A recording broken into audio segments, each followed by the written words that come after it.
The school year is wrapping up.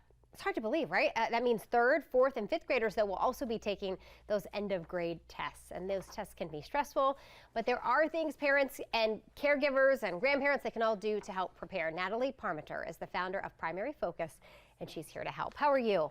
Good morning, nice to see you. Good to see you too. I just want to say happy Teacher Appreciation Day. I was a teacher for 10 years and I know just how hard our teachers are working in the classroom. It's so true. They're really on the front lines. I feel like our teachers should be paid millions and millions of dollars, but that's a whole other story. Let's get back to these tests too, because I really do think, I know in South Carolina, some of them are happening now. In North Carolina, they're going to happen here in the next couple weeks. And so you feel kind of as a parent, I don't really know how to prepare them because it's not something they can study for. So where do you start? Yeah, there's a lot of pressure on kids, teachers, and parents because the teachers don't even know what's on these tests. And that's one really important thing to remember is that you cannot study for these tests. Do not cram with your child. Start by just keeping your normal homework routine, reading, following recommendations from the teacher. But let your child be a child, keep a consistent routine with them, balanced meals, put them to bed on time. Just try to keep things as status quo as possible as they work through the stress. What is it, you know, every kid is different, right? And so what's the best way, if you know your kid doesn't like tests, to talk through maybe some anxiety you can notice that they're already having about having to take the test? That's a great question. I think what you want to make sure that your child knows is that you support them, you love them, you're not expecting a specific score from your child. It's really hard to predict how children will score because their nerves get to them, they're in a long, hours-long testing environment. So just try to give them affirmations that they can focus on. If you get nervous during the test, remember I love you, remember that we've got plans this weekend and it's going to be a nice, calm, wonderful weekend you're looking forward to. So just focus on those things that you can control in their life and remind them this is just one day, it's one moment in their life, and they're going to come home to a family that loves them no matter what. Absolutely.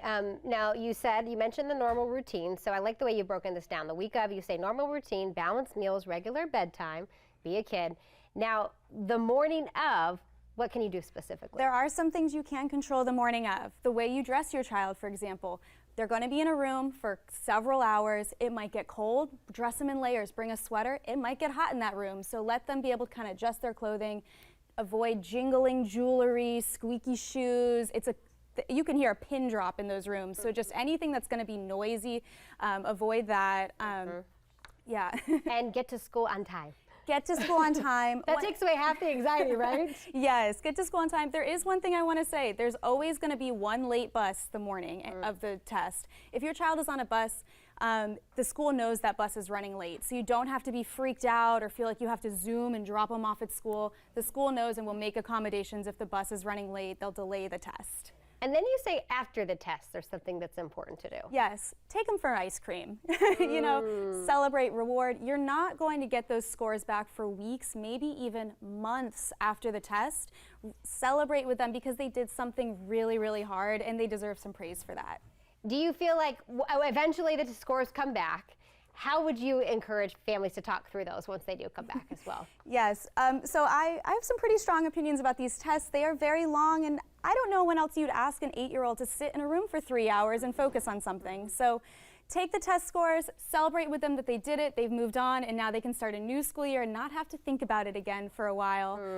But if they didn't score the way that they expected, this is a great chance to talk about disappointment, moving forward, and how you can do better without punishing yourself and feeling shame for it as well. Good information. Let's put Natalie's Primary Focus information on your screen if you'd like to learn more.